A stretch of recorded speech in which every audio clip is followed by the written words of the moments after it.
Nielsen with Waldorf Essentials. Today I'm going to talk about Waldorf Pure. What does that mean exactly, and why do people get hung up on it, and why is it important to talk about that? And so I thought I would start with a couple of different things. So there, when you come to Waldorf and it's this big, huge thing, and so it feels like really overwhelming.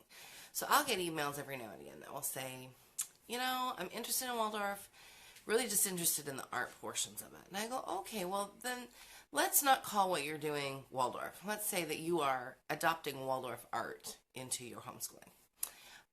Or I'll get emails that'll say, I really just want to work on form drawing and adopt that. And I go, okay, well let's not call that Waldorf then. Let's say that you're adopting form drawing as a pre-writing or as a writing skill. Because when we're talking about doing Waldorf education, there are some tenets to that are very specific. And so I want to give you sort of the vernacular in order to utilize those tenets properly. And this is especially good morning, Luce, if you are brand new. So Waldorf education is age-appropriate material at the right time. Steiner laid out this developmental timeline that is absolutely amazing, and it has different things at different times. Fairy tales for the first graders and why they meet them there. Fables, saints, stories for the second graders. Old Testament stories for third graders. It's the curriculum is laid out in a way that it meets the child for their age. So there's two pieces to that. You don't just know what the curriculum is, you have to make sure your child is properly placed. So when I think of what is Waldorf Pure, when somebody says to me, well, I don't do Waldorf Pure, and I go, well, all right, well, let's talk about what that word means to you. Because to me, if you are doing age-appropriate material at the right time, then you're doing Waldorf. And it doesn't matter whatever else is going on in your life. It doesn't matter if you have more TV than your other Waldorf neighbor does, or if you're, do some gaming that your other Waldorf neighbor doesn't do. All of those things don't matter to me as much as let's talk about how you're implementing the curriculum within your homeschool. That is the most important part of what is Waldorf Pure. Are you protecting that young childhood space? So yes, of course you couldn't have the TV on 24/7 and be able to protect that space. Of course you wouldn't be able to have unlimited gaming and be able to protect that space, because part of that is, protecting that and understanding those 7-year cycles. So when I think of Waldorf Pure, those are the pieces that I think about. I don't think about the toys. I don't think about where you choose to take your vacation, like if you choose to go to Disneyland. Don't think about what movies you choose to watch, let your kids watch, as long as you're not letting them watch, stuff that's not appropriate. I don't think about those pieces when it comes to Waldorf Pure. A lot of people do, though, and a lot of people get really hung up on it, and to a place where it's really inappropriate, because I do think that one of the things that Steiner would say, and he actually says this in one of his lectures, and I think it's Kingdom of Childhood, where he says, I'm handing you these foundation pieces, but I expect that you're going to teach first grade a little bit different than you're going to teach first grade. And then if I went into your classroom, it would look different than your classroom, because I want you to take what I'm giving you and interpret it appropriately for your classroom.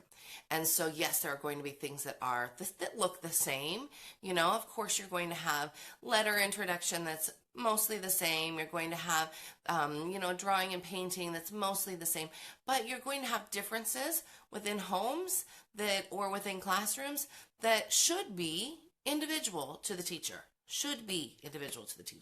They should not be cookie cutter. So when people say to me, especially like with regards to our curriculum, I really want you to have a drawing for every single lesson. And I say, well, then that inhibits, when I do that, because I have a drawing for a lot of lessons, if I give you a drawing for every single one, that inhibits your opportunity to grow and really understand the curriculum and work on your skills, work on your art skills, because that's part of this. So, I love, there's a piece in the front of Rhythms of Learning where the person who wrote the foreword whose name is escaping me right now, he says that Waldorf education is as much for the teachers as it is for the students. Yes, it is. Very much so. And so if you allow yourself to sort of take that in, then you can start to really learn and understand. So when people talk to me about what is Waldorf Pure, those are the pieces, those basic tenets are the pieces that are Waldorf Pure to me. Now, you might ask some of people that are our competitors or people that that think that Melissa's a little off a rocker, what Waldorf Pure is, and they would go whole hog and talk about a whole lot of other things. But really and truly, if you get to the heart of what Steiner talked about, those are the pieces. So I think that you can do a lot within that. A lot within that. I don't think that you can say that you 100% unschool and then do Waldorf, because they're not 100% compatible. And the reason being is unschooling is child-led and Waldorf is development-led. So you have to really understand the two differences. And we've done a couple of blog posts about that. So if you're coming to this from more of an unschooling background, please look at those. That doesn't mean that you can't have unschooling moments, unschooling times within the Waldorf curriculum. For sure you can. I think it's really about giving them what's appropriate, what is appropriate for their age group. Like, you wouldn't hand them a quantum physics book and go, here you go, when they're in third grade, have a good time unschooling. But you might take them to, say, a museum and leave them open-ended and allow them to go and explore, even if it wasn't within their age group. And so those are ways that you can utilize unschooling in a Waldorf situation. So I'll have parents that are, parents that have really been working to follow the curriculum, and they'll be like sending me emails. I am really stressed out, frazzled right now. My planning is not exactly where I wanted it to be, and I am really trying to figure out what to do, and unschooling sounds so appealing to me. So I ask, what is it appealing to you about it right now? Is it appealing to you because you didn't get your planning in a good place and you really wanted to, and so you're really trying to find a Band-Aid, trying to figure it out? Because if that's the case, then let's do that. Let's take a month and go to a different museum every week, go spend a lot of time in nature, and allow that unschooly space. But you're still having that developmentally led area in your house. You're still utilizing developmentally led situations. You're not just tossing them off. You're also not saying, you can just turn off the TV when you want, because you can just leave it on all the time. Because one of the things we talk about in Waldorf is protecting childhood, and how television and unlimited gaming is not, it's not appropriate for children and their brain development. And that's not just Waldorf. I mean, there's so much out there right now that talks about the sanctity of childhood and how TV and media is really sort of taking that away. So that's not just a Waldorf thing. But one of the things I will say is you want to be careful about how you bring that out to your kids. I taught a conference. I taught at a conference a few years ago. Actually, this was several years ago. This was probably about 10 years ago. And one of the moms in the room, she just started crying. And I was like, what's wrong? And because we sort of had this conversation about media. And she said that then her kids had gone, we were at a Waldorf school for this conference, and her kids had gone to the school. And she said that, and her daughter was in third grade, had never seen a movie, never had a TV in her home, never had anything artificial, nothing. And she went to a friend's house and came home bawling because they watched TV and they had a TV over there and they were listening to all this music.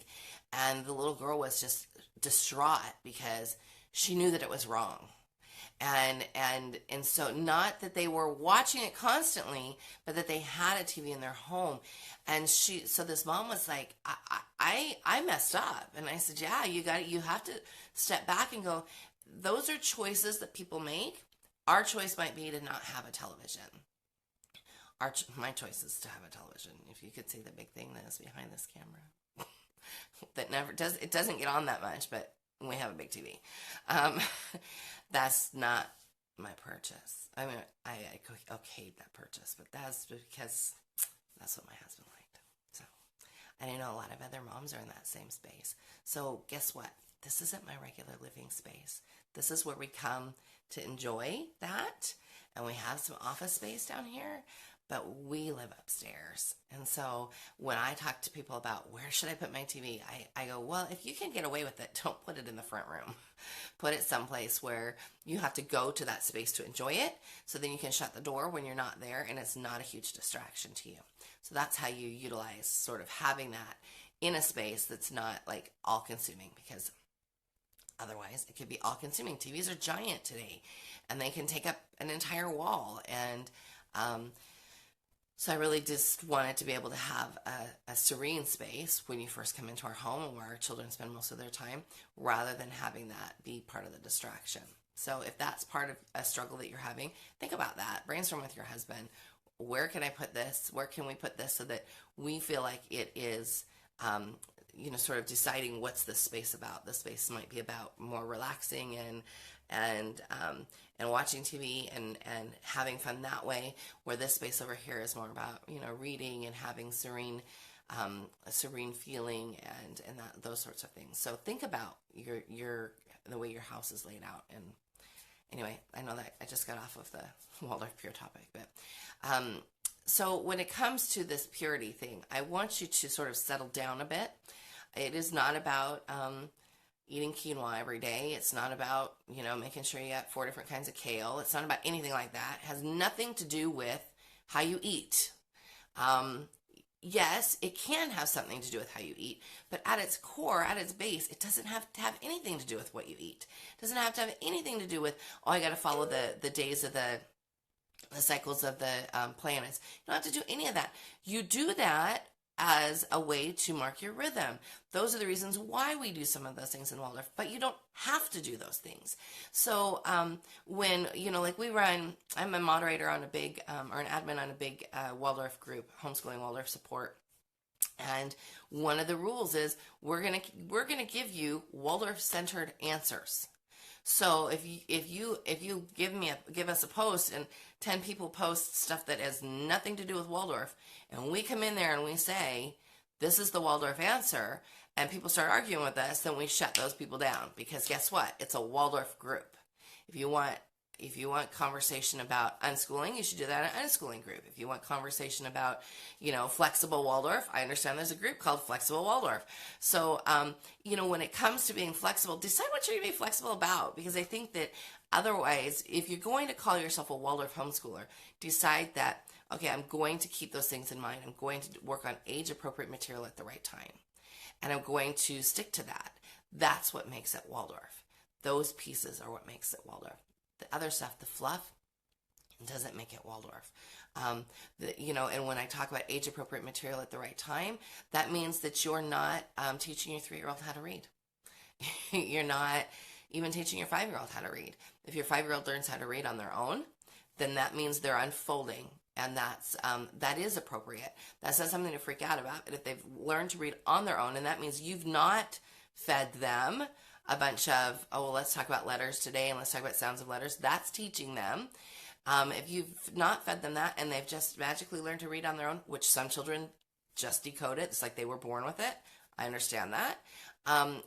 That's unfolding, and that is very much along this child development spectrum, because in first grade, you're generally going to have some kids that are reading, some kids that don't know any letters, some kids that know some letters. So it doesn't matter where you are on that spectrum, all are appropriate. But when it comes to like what's Waldorf Pure, there is no such thing. About 10 years ago, 15 years ago, when I was younger in this journey, there was blogging. Everything was about blogging. Now it's about Pinterest and people's Facebook groups, and yeah, there's still some good blogs out there, but it was all about blogging, and you would only see this beautiful keyhole view into what some blogger wanted you to see into their life, and it was all these beautiful pictures of all these children, dressed in beautiful Hannah Anderson dresses, wearing bonnets, and they were painting, and nobody was getting paint everywhere, and your house was perfect. Guess what? That's not reality. And if you haven't figured that one out yet, I hope you figure that one out soon, because that is not reality. Reality is that kids are messy, and this thing is a struggle, and that sometimes, and maybe not struggle, it's not a good word, challenge, and that sometimes things fall apart, and that those snapshots in time are not few and far between if you can cultivate it, but they're also not always the norm. So you have to sort of sort out, what does it look like for you? And that's what helps you sort out in the difference between Waldorf Pure and sort of where you're standing. And like I said, my definition of Waldorf Pure is not going to be somebody else's definition of Waldorf Pure, but my definition is age-appropriate material at the right time. Are you following the Waldorf curriculum layout? Then you're Waldorf Pure. That's where my heart is for you. Doesn't mean you can't go to Disneyland. I was at Disneyland about 10 days ago. We have passes and we go a lot. So it doesn't mean you can't do that. Doesn't mean you can't ever watch a TV show, or, oh no, we watch more than one movie a night as a family a month. Doesn't mean that. Doesn't mean that you can't have any gaming in your house. It doesn't mean that. It doesn't mean any of that. Doesn't mean they have to have all wooden toys and all great, awesome, amazing furniture. It doesn't mean any of that. That's the fluff part of Waldorf. That's the beautiful part of Waldorf. That's the aesthetically pleasing part of Waldorf. And yes, Steiner said things should be not just functional, but aesthetically pleasing. So look at what you have and see how you can make yourself feel good about that. Don't work on looking and comparing yourself to other people. That's where it's really dangerous. So one last thing that I want to talk about as I'm finishing up here, and if anybody's got any questions, I know we have a lot of viewers today. If you've got any questions, please, or comments, please say something. The last thing I really wanted to talk about is this idea, and I see it in a lot of different places, that people will say, I want a secular Waldorf curriculum. And I go, there is no such thing as a secular Waldorf curriculum. There's just not. You would be taking away the Waldorf parts if you wanted something secular. And I know people will say, oh, well, there's this company that does something secular and this company that... If it's truly Waldorf, it's not secular. But it's also not religious. So Waldorf at its base, so anthroposophy means the study of man, the spiritual study of man. So you need to separate, do you understand what that means? So that doesn't mean that any Waldorf curriculum should not be pushing religion at you. All of them should be pushing you to inner work. Doesn't matter what that inner work looks like for you. It could mean prayer, it could be meditation, it could be standing out in nature, it could be worshiping the flying spaghetti bowl monster if you want it to be, but none of it is going to push a particular religion, but all of it is going to push you to be spiritual. All of it. Any true Waldorf curriculum is going to push you as a human being to a more spiritual place, just by the very nature of the curriculum. The very nature of the curriculum itself is an extremely spiritual-based thing. Why? Because Waldorf seeks to teach children how to understand other cultures, and you can't understand other cultures if you don't know what they believe in. Once you know what they believe in, then you can help understand, it helps you understand them. So when you really are looking to make children that are cultivate children that are from this world but not worldly, you need to teach them what other people think. And that means you're teaching them how they view God, and or source, or whatever you're calling that. You're teaching them about that relationship, and those relationships and those pieces that you're teaching of the curriculum match the children so beautifully, so beautifully. Like, I'm not a Roman, but man, those sixth graders really, really, really are the epitome of those Roman soldiers in so many ways. I've watched it over and over and over again with my kids, and I thought after having my boys that my daughter would be different. Nope. Nope. So the 12-year-old matches those Roman stories so well.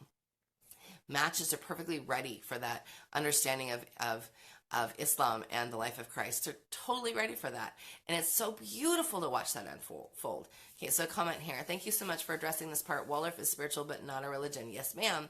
It allows room for you to bring in your own beliefs. Teaching kids to understand others. I'm going to push this here. It's exactly what we need in this world. Yes, it is exactly what we need in this world. What I find incredibly interesting, and I'm not trying to make anybody mad, but those people that are screaming about tolerance really don't want to be tolerant of people's religion. And so I go, all right, what are you screaming about tolerance for? I'm tolerant of you. You got to be tolerant of me.